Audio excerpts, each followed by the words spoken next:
আমরা হচ্ছি ভাই বোন। হ্যাঁ, তোমরা জানো সেক্রেট হার্ট স্কুলে আমরা দুজনেই পড়ি। আমার নাম রিধিমা, এর নাম হচ্ছে রিশান। হাই বল।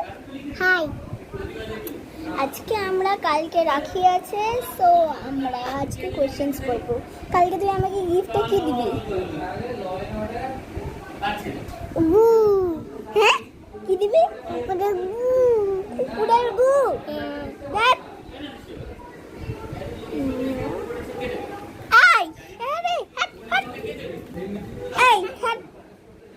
আরে বাবা রে, আরে ঠিক আছে, তুই গুই দিস তুই।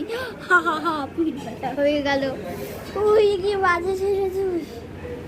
মারবো না, নাহলে আবার মেরে দেবে দিদির জ্বালা। আবার মারছিস কেন দিদি?